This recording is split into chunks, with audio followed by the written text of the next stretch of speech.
channel. My name's Jamila and this is Jamila Creates. So today we're working with button downs. I really wanted to do like a quick easy tutorial type of thing, you know, like easiest upcycles, blah blah. It did not turn out this way. Then I wanted to do fast upcycles. Also no, but they look so good and they're just some ideas to get like your juices flowing or whatever. So you could take it and make something easier, or you could just do what I did. It's really up to you. So let's get started. I'm gonna be honest here. It's been a long time since I recorded this, but basically I'm starting with this blue button down and I'm just going to be sewing it to a skirt. Now everything else on top of that is just sprinkles, okay? You don't need to do all this other stuff, but I did it because I wanted to be extra, because I wanted pockets, I wanted chains, etc. You might see this pop up in another video I'm doing on 3D printing, but I'll show you what I did for my dress here. So what I have here is I've just pinned the button down clothes, and then I threw the skirt over it on the mannequin. So I'm just getting a feel for how I want to do this. I think I want to sew it shut at that point, the placket, and then I'm going to measure from the armpits to make the sleeve shorter. All right, so I have the shirt in two pieces, but I clean finished the edges. Please excuse the, well, you can't see the mess in here, so that's fine. And now I'm just going to bleach around. Everything's pretty wet, and I haven't torn the top from the bottom yet, just because I want to come clean from the bleach. I just found whatever had bleach in it, so I don't think this is how you're supposed to do it, but we're trying it. I think getting it wet first helps, but first I'm going to focus on those pit stains and just kind of ombre it from there, and hopefully it doesn't look like I was just trying to cover up pit stains.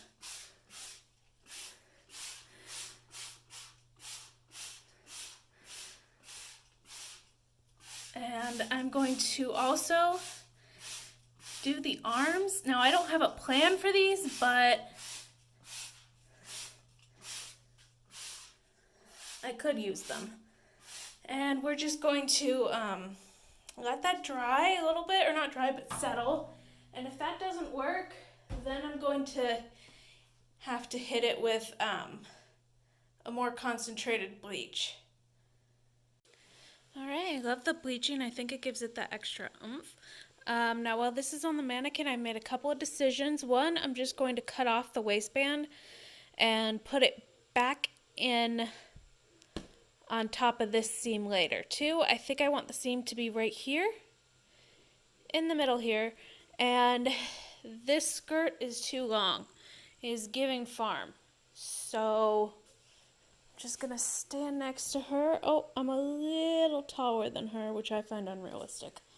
Standing next to her, I'm just kind of measuring out where I would want a short hem to go, like about here. And I'm going to put a pin there and add a couple of inches and probably cut about here. So here I have it right sides together. It's gonna have to be gathered, but I did match the center fronts, center backs, and side seams. And as I go, I'm just going to make sure that this is gathering evenly and how I like it. I might even take the center of this gather and just put it in the center of this fabric, just to spread out the gathers a little bit more evenly before I sew. Those deer are very suspicious of me. See them? They're like, what's she doing? Of course I'm 3D printing, so maybe they should be suspicious of me. Alright, so please excuse the messy background as per usual, but this is what I have so far. This and this are sewn together, and everything else is just pinned. So I did something stupid and took the longest way possible to finish the seams on this. You don't have to do that, and I'm not going to show you how I did that because you don't have to do it, but I don't know, I was going for a vintage finish on this. Anyway, I marked here with a pin how much I want to cut away from my hem. I'm including the measurement of the hem, and I'm making it a little big on purpose. I would rather have to take more out than put more in, because that would be hard to do. So luckily I have a lot of fabric left over here that I can use for the back of the waistband, because this is all pinned together right now. But if I just flip this around, you can see I have a few inches of space that just need tightening. And I'm thinking if I can do something to ruche this up. I'll have a plan for it the next time I film, don't worry. This might just be an overlayer, and then the real waistband could just be going all the way around and have some elastic in it, because this is not fitting well on the waist, and I want it to be like cinched at the waist to make this really pop. So my first step might be to take this off, sew the real waistband in. We'll cut and sew the real waistband in from the hem, and then sew this over just for a little something extra. I think it looks cool. Okay, so I have this inside out on the hem, and I just found where I had that pin. Now the pin is not even, so I'm just going to guess where I want this, and I'm thinking that I want 6.5 from the hem, and I'm just going to go all around the hem marking 6.5. That way I'll have an even straight cut, and of course I'm going to hem it up more, so I'm leaving myself some extras there so that I can fold it up where I want it, but this way I'll have a nice bit of fabric for the waistband. Behold, math. So I measured the waistband of the dress pulled out, not cinched in or on the mannequin or anything, just how big the waistband is right now. And that half of that was 23.25 because I only measured to the center back, and then I multiplied it times 2, and then I added 0.25 on either side for a seam allowance, so that gives me 47 inches. So now I need to cut out a long tube that's 47 inches long, and I'm just going to cut it from here, and I need to figure out how wide I want. You can do this however wide you want. I'm going to get out a piece of elastic and base it on that and try to make it kind of small so that I could put my decoration over it.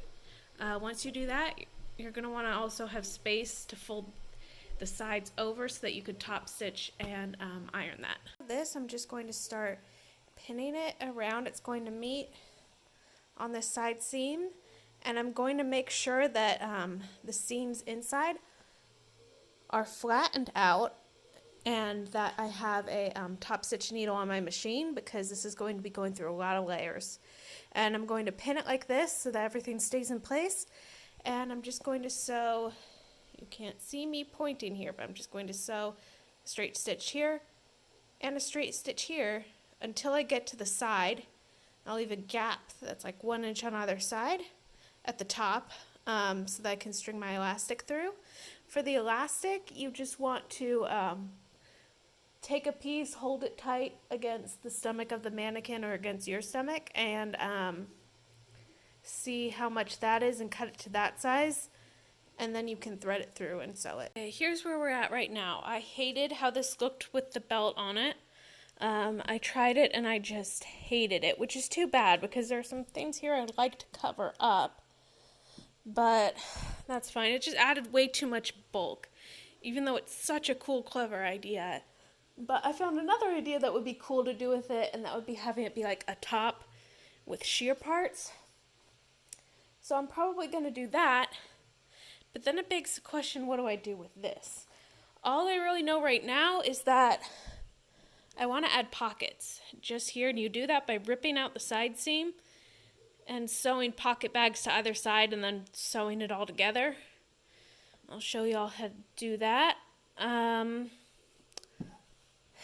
But this by itself is just not stylish enough. It's not enough. There's not enough going on with it. So I'll have to come back to it tomorrow and think about it. I think this video idea started off with easy, quick. No, I changed my mind about all of that.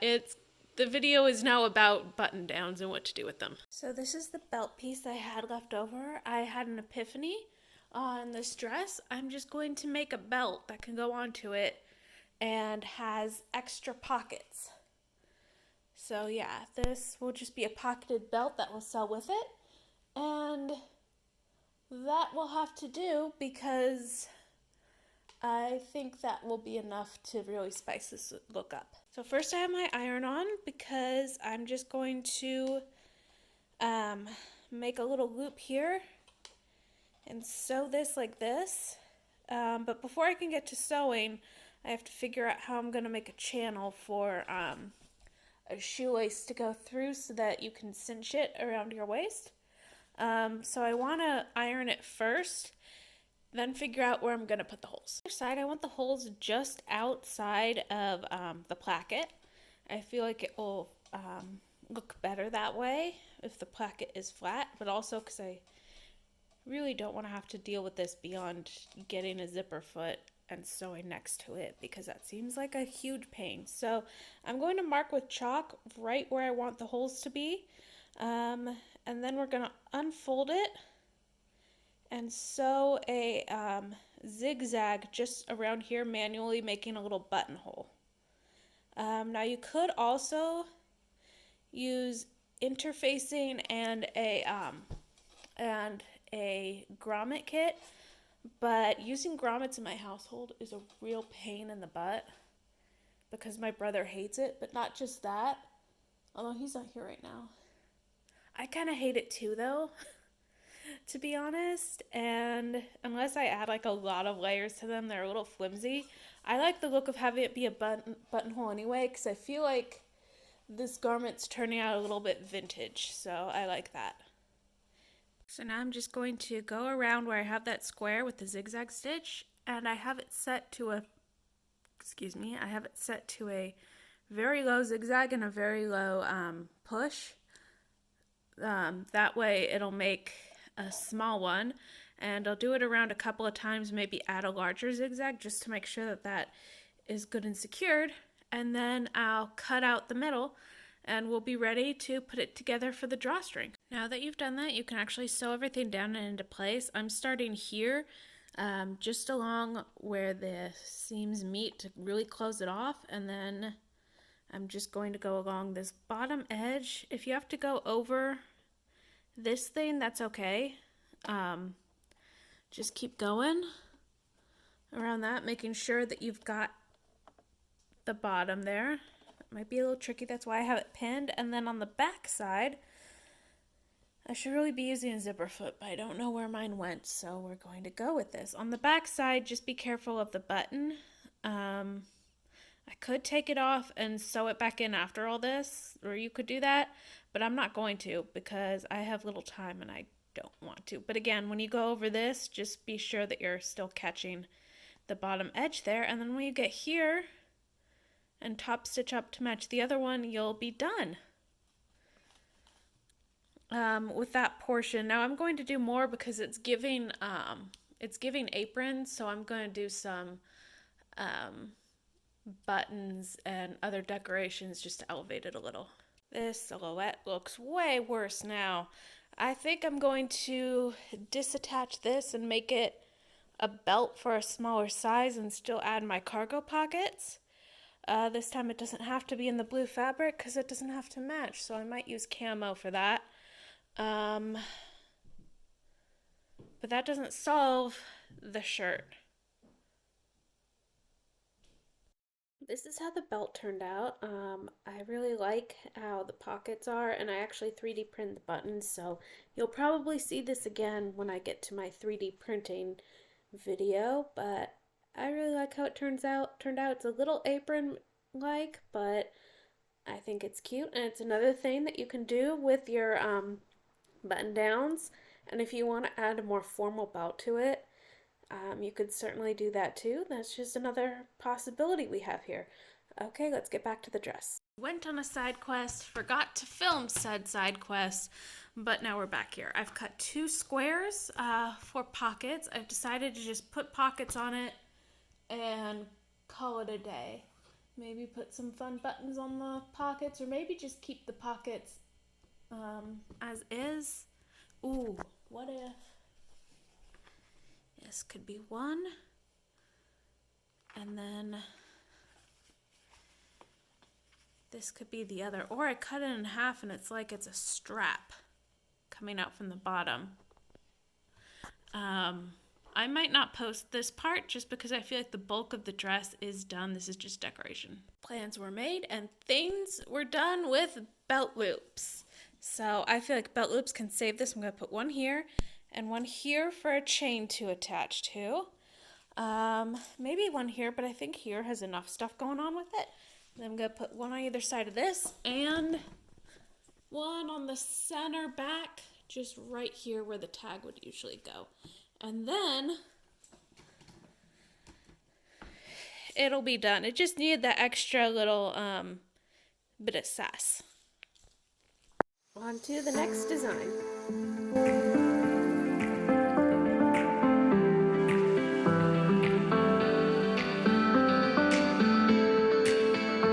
I'm gonna show y'all how to do a two-tone shirt, but that's not what I want to do right now. I think this would make a very cute Velcro faux button tank. So I'm going to convert this, make it adaptive, because I do want to save these buttons, but two of them, the bottom one and the top one, fell off, so might as well nix the whole collar all together. But I'm thinking a square top and then straight square straps. And I'm going to just trace that shape with tape and make sure they're even on both sides. Okay, I have the basic shapes I want masked out. I'm just going to cut on the edge of these, but I'm going to try to place these together so that while I'm cutting this layer, I'm also cutting this layer so that they can be even. So actually I can take off the tape on this side. I just wasn't too sure about that. And then for the back, I have the excess that I want just pinched because I'm going to just take a channel of fabric and put a little elastic in the back to cinch it a little bit more. And you can see my straps are going to stop at this seam. So I'm just going to get off the mannequin, seam rip all the buttons so that I can save them for later and sew up these buttonholes. And then we'll be ready for our next step. Okay, I have it on the mannequin. I've made things as symmetrical as possible. I changed the neckline because I like it better round. And I cut through down to the back. I think I'm just going to add a panel of fabric right here and make it like an extra little back neckline because I didn't like how that was looking. Now for the sides. What I'm going to do is I'm going to keep these pins in here so that it fits just right. In fact, I have to adjust that a little bit in the middle. And then I'm going to bring in the sides as much as I can and true them out. And that way it might be a little bit tight, or tighter, but I want to fix these shoulder seams because they are just way too big. I cut off the back and it's going to be real easy to just take a big piece of fabric, have it go up from here and down to here and just drape it all the way across. I was feeling very frustrated with this until I did that, and then everything started coming together and fitting the way I wanted to, which is that oversized relaxed fit. I might even cut this more, but I'm thinking that it's fine. It does look a little uneven, so I might have to do some more cutting, but it might just be the way I have it sitting.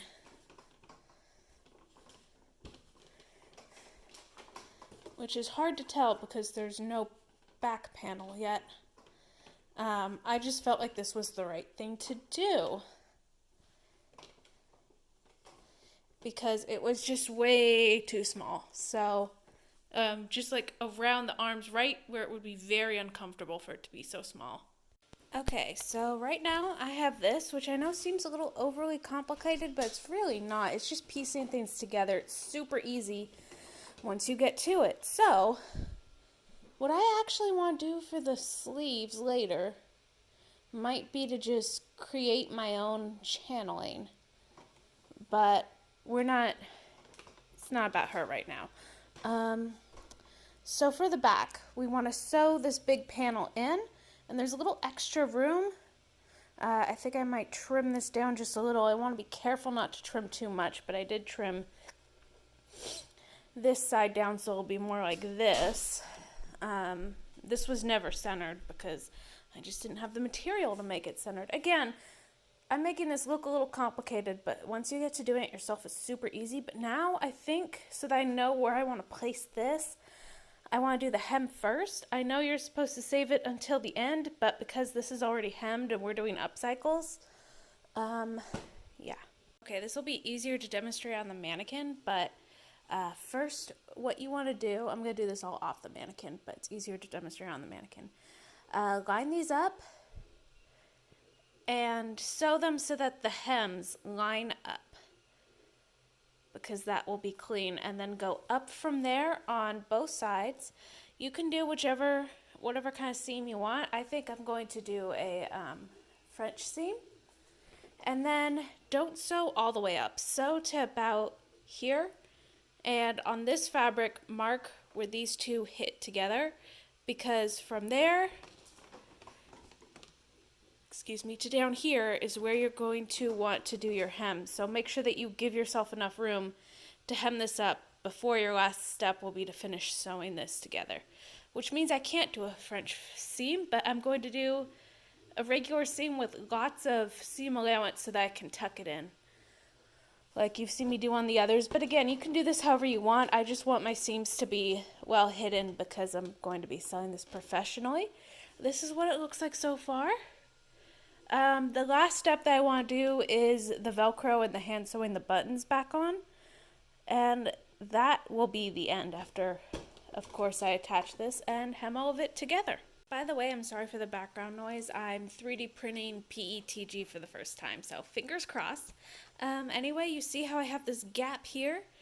That is because I want to make room here to do the edge finish here. But for now, what you do with this seam I just made is that you iron it open, or at least this is how I'm doing it because this is the seam I want.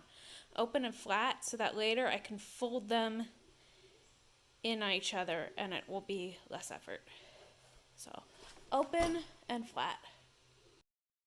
For the placket, the first thing you want to do is to seal up those buttonholes with the zigzag stitch. Down my white Velcro. Now to attach Velcro, it's just how you would attach anything else, just with a straight stitch, but sometimes, I will admit, when I first started using Velcro, I did it like this, a huge strip just down the front. But the thing about that is it's not very, I was about to say realistic. It is real. It's not very good at mimicking the look of non-Velcro things. So I'm just going to take a slightly long strip and put it everywhere that I have these fake buttons, and I'll be sewing the real buttons back in, because normally I like to 3D print my buttons, but the buttons it came with were so adorable. Look at those. And normally when you sew buttons in, you want there to be a big space, but because these are already in there, you don't have to, like it's supposed to look like they're already buttoned, you don't have to do that, except these are the kind with the loop in the back, which I didn't think about when I sealed it up, but too late for that. Hopefully it will still look good. So, yeah, first Velcro, then buttons. When you're sewing the buttons back in, you hand sew them, and you want to not get them into the Velcro that will already be here. So you do your starting knot like right under here, and then your ending knot under it too, just so that you're not accidentally messing with the Velcro, because that could rip the buttons out. By the way, this one's going to be the smallest here as a square, just because I don't want to do it up here, because whatever I do for the hem, I'm going to need this space up here to be clear. So I'm actually going to put this one a little further down, but the rest of them will be lined up. And yes, I do realize there's going to be stitching, top stitching here that you can see. I don't know how to avoid that yet, unless I sew it all to a strip and sew that over this. Actually, that idea was genius. I wish I'd thought of that before putting this final hem on, but it's okay if there's going to be a couple hems here. It'll just look less messy. So what I'm going to do is I'm going to cut a strip of this plain white fabric that's about the same size as this. I'm going to do that twice, and sew the rough half onto one and the soft half onto the other. Now I'm going to leave it actually really wide compared to this, and that's because I'm going to fold it in and cut it to size when I'm ready. A couple of notes on this. One, you are definitely going to have to sew over this. Make sure you get a good interfacing so that it doesn't get gunky in your machine. And two, these pins are metal. Do not use the plastic pins. They will melt on you. In fact, while I said this might not be the best of ideas, it's because ironing with pins is never recommended. But if you do have to do it, never use the plastic. I think now I'm going to sew in the buttons so that I could put a thin strip of double face interfacing right here so that it will stick these on Velcro cannot have double face interfacing. Velcro is plastic. Never mind. So I'm just going to take my blue edges, turn them into my new edges, and pin them all around, and then top stitch right over where the old top stitch was, leaving the top open because the top will have a seam, and this might cause a little pulling when taking on and off the garment. Hopefully it won't be that bad, but I could always just put some hand tacks in there to fix it.